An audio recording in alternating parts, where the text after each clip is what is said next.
ආයුබෝවන් සුබ දවසක්. ඡායාරූපකරණයක තිරය පිටුපස කතාවේ දෙවන ඡායාරූපය ගැන කතා කරන්නයි අද මම සූදානම් වෙන්නේ. ඔබට මතක නම් මීට පෙර මම ඡායාරූපයක් ගැන කතා කරා. ඒ වගේම අද තවත් ඡායාරූපයක් අරගෙන ඇවිල්ලා තියෙනවා ඔබත් එක්ක තොරතුරු බෙදා ගන්න. ඉතින් මම මේ වෙලාවේ උත්සාහ කරන්නේ මගේ තියෙන වෘත්තීයමය අත්දැකීම් ඔබ සමග බෙදා ගන්න. ඉතින් ඒක නිසා තමයි මම මේ තිරය දිස්වන ඡායාරූපය අද තෝරා ගත්තේ. අපි මේක ගැන කතා කරමු. මේ ඡායාරූපය මම ගන්නේ 2020 අවුරුද්දේ ඔය කොවිඩ් තත්ත්වයත් එක්ක එක තැනකට කොටු වෙලා හිටපු කාල සීමාවක. මේ කාලේ මම හිටියේ බේරුවල අපේ මහගෙදර. ඉතින් මාසයක් වගේ කාල සීමාවක් අපිට එක තැනකට වෙලා ඉන්න සිද්ධ වුණා. ওই කාල සීමාව තුළ මගේ අතේ කැමරාවක් තිබුණා. ඒක නිසා අපිට එළියට බැහැලා ඇවිද ගන්න බැරිකම නොතිබුණත් අපේ හිටපු ගෙදර පරිසරය ටිකක් ලොකු වත්තක් අපිට තිබුණා. ඉතින් එළියට බැහැලා ඇවිදලා කරලා ඉන්න පුළුවන්කම තිබිච්ච නිසා ඡායාරූප ගැනීමේ උනන්දුවක් තිබුණා. මේ ඒ තිබිච්ච වාතාවරණයත් එක්ක අපිට මනසට පොඩ්ඩක් නිදහසක් ඇති කරගන්න හොඳ දෙයක් විදිහට මම දකිනවා ඡායාරූපකරණය. ඉතින් කැමරාව තිබිච්ච නිසා මට මේ ඡායාරූපය ගන්න අවස්ථාවක් තිබුණා. ඉතින් මේක ගැන කතා කරොත් එහෙම මම මේ ඡායාරූපය ගන්න දවස් කීපයක් අධ්‍යයනයක නිරත වුණා. මට පරිසරය, ආලෝක තත්ත්වය සහ මේ ඡායාරූපයේ ඉන්න චරිත දෙක තමයි මගේ අම්මා සහ පුතා. සාමාන්‍යයෙන් අපේ අම්මා උදේ පාන්දර නැගිටලා වතුර කේතලේ ලිපට තියලා එයාගේ දිනචර්යාව ආරම්භ කරනවා.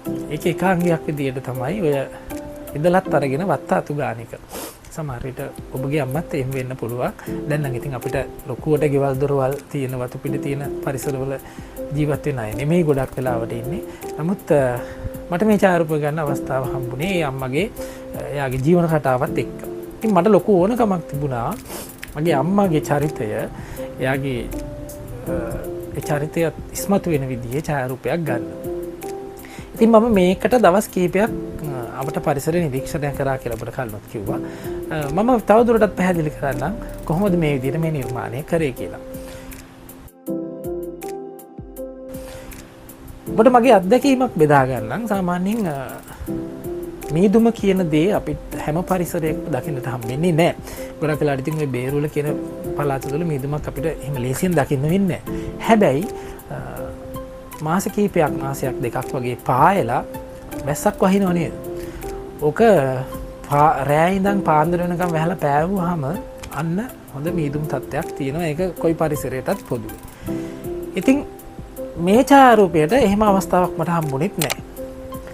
මේකෙදි මම පොඩි උපක්‍රමයක් භාවිතා කරලා තියෙනවා. මේ මීදුමේ ස්වභාවය මේ ඉර එළිය වැටෙන රේස් ටික ගන්න. මම මේ ගැන ඔබට සඳහන් කරන්න.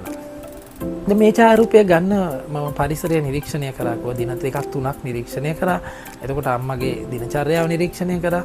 ඒකත් එක්ක දවසක් උදේ පාන්දර නැගිටලා එයා අම්මගේ වැඩ කටයුතු ආරම්භ කරා. මමත් ඡායාරූපෙට සූදානම් වුණා. දැන් මට හරි ආසයි මේ ගස් අස්සෙන් වැටෙන ඉර එළිය පොඩ්ඩක් මතු කරලා පෙන්නන්න. ඉතින් මම මේ අවස්ථාවේදී භාවිතා කර උපක්‍රමය තමයි අපේ වත්තේ තිබුණා පොල් ගස් ගොඩක්, පොල් එලි ගොඩක් තිබුණා. ඉතින් මම පොල් එලි කීපයක් ටිකක් අමු වෙලිච්ච පොල් එලි කීපයක් අරගෙන පත්තු කරලා පැත්තකින් තිබ්බා ඒකේ දුම එන විදිහට. ටිකක් වෙලා යනකොට ඒ එන දුමත් එක්ක අර ගස් අතරින් එන හිරු එළියට මේක එකතු වෙලා ඒ හිර එළිය වැටෙන අර රේස් ටික ලස්සනට පේන්න ගත්තා. ඉතින් අම්මා යාගේ වැඩේ නිරත වෙලා හිටියා. ওই වෙලාවේ මගේ පුතත් ආවා උදේ පාන්දර නැගිටලා.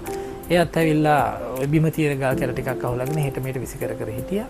ඉතින් මට ඕන වුණා අත්තම්මවයි පුතාවයි දෙන්නම එකතු කරලා මේ ඡායාරූපය ගන්න. ඒකේ ඒ වෙලාවේ ආපු අදහසක්. ඉතින් මම කරපු වැඩේ පුතාවත් උස්සලා ඔතන තියෙන ඔය කොට කැල උඩින් යාව තියලා ගල් කැල ටිකට අතර දීලා තිබ්බා. එයා හිටියා. විනාඩියක් වගේ කාල සීමාවක් ඇතුළතින් පොඩි එක්කෙනෙක් එක තැනක ඉන්නේ නැහනේ. එතකොට පුතාට මං හිතන්නේ අවුරුද්දක් වගේ වයස. ඒ කාල සීමාව ඇතුළත මම මේ ඡායාරූපය ගත්තා. ඡායාරූප 3ක් විතර ගත්තා. ඒකෙන් මම තෝරාගත්තේ මේ ඡායාරූපය තමයි.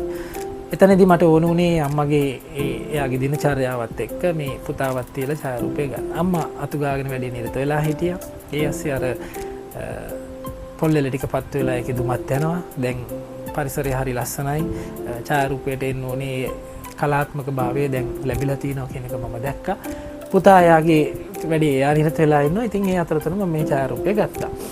ඉතින් මේකට මට මේ ගොඩාක් ඡායාරූප තරඟවල ජයග්‍රහණ හම්බෙලා තියෙනවා. ජාත්‍යන්තර මට්ටමේ තරඟවලට තේරිපත් වෙලා සහ ජයග්‍රහණ ලැබිලා තියෙනවා මේ ඡායාරූපයට. ඉතින් මට ඕනේ වුණේ ඔබත් එක්ක මගේ වෘත්තීය මේ කාලය තුළ ලබාගත් අත්දැකීමක් බෙදා ගන්න. ඒක ඔබගේ ඡායාරූප ශිල්පය ඉගෙන ගන්න, ඔබ ඉගෙන ගන්න උපදේශකයා තුලත් ඒ උපදේශකයන්ට අදාළව විවිධ වූ අත්දැකීම් තියෙන්න පුළුවන්. ඒ නිසා ඉගෙන ගන්න විෂය කරුණු ඒක න්‍යායාත්මක ප්‍රායෝගික කරුණු වගේම ඔබගේ ගුරුවරයාගේ අත්දැකීමත් ඔබගේ නිර්මාණශීලීත්වයට ඉතා වැදගත් වෙනවා. එක එක්කෙනාට විවිධාකාර වූ අත්දැකීම් තියෙන්න පුළුවන්. ඉතින් මගේ අත්දැකීම බෙදා ගන්න තමයි මම මේ ඡායාරූප ගැන අද කතා කරේ. ඉතින් කීප දෙනෙක් මගේ හිත මිත්‍ර යාළුවෝ දන්නා මම ගොඩක් ඡායාරූපවල සංස්කරණය කරන කෙනෙක් නෙමෙයි නිසා මට අවශ්‍ය වෙන්නේ ඇත්තට මේ දකින සිද්ධීන් මේ මොහොතේ ග්‍රහණය කරගන්න. ඉතින් මගෙන් කීප දෙනෙක් ඇහුවා මේ ඡායාරූපය ගත්තේ කොහොමද කියලා. මේ මගේ හිතවත් ඡායාරූප ශිල්පීන් ඒගොල්ලෝ දන්නා මම මෙහෙම සංස්කරණය කරන්නේ නැති බවත් මේ ඉෆෙක්ට් එක කොහොමද ආවේ කියලා. ඊට පස්සේ මම ඒගොල්ලන්ට කිව්වා මෙන්න මේ විදිහට තමයි මම මේ ඡායාරූපය ගත්තේ කියලා. ඉතින් ඒක නිසා ඔබටත් මට දෙන්න ඕනුනේ නිතරම උත්සාහ කරන්න හිතලා නිර්මාණශීලී වෙලා නිර්මාණයක් ඡායාරූපයක් ගන්න. ඒක අපට පරිසරයේ වෙන්න පුළුවන්, වටපිටාවේ වෙන්න පුළුවන්, තමන්ගේ ගෙදර වෙන්න පුළුවන්, එහෙම නැත්නම් වෙනත් ස්ථානයක වෙන්න පුළුවන්. ඒ කොතන වුණත් ඡායාරූප කොහොම ගත්තත් ඔබට අවස්ථාවක් ලැබෙන මොහොතක ඔබ හිතන්න, ඔබ උත්සාහ කරන්න ප්‍රායෝගිකව යම්කිසි දෙයක් කරලා නිර්මාණයක් කරන්න. ඒක හරි වැදගත්. මොකද ඡායාරූපකරණයේදී අපි න්‍යායාත්මක කරුණු ඉගෙන ගන්නවට වගේම වැදගත්ම දේ තමයි ප්‍රායෝගිකව ඡායාරූප අරගෙන මේ ආලෝකය පාලනය කරන විදිහ, කාමරාව හැසිරවීම, ලෙන්සස් තෝරා ගැනීම, කෝණය තෝරා ගැනීම වගේ දේවල් මේ වෙනත් කෙනෙක් සාමාන්‍ය පුද්ගලයෙක් දකින්නට වඩා වෙනස් විදියට ඡායාරූපයක් ගන්නෙ දකින්නේ කොහොමද කියන තැනට ඔබගේ නිර්මාණශීලීත්වය හදාගන්න උත්සාහ කරන්න. ඉතින් ආයෙ දවසක අපි ඡායාරූපයක් ගැන කතා කරමු. මේ වගේම තව දවසක හමුවෙන් බලාපොරොත්තු වෙන්න අද දිනට සමු ගන්නවා. ස්තුතියි. සුබ දවසක්.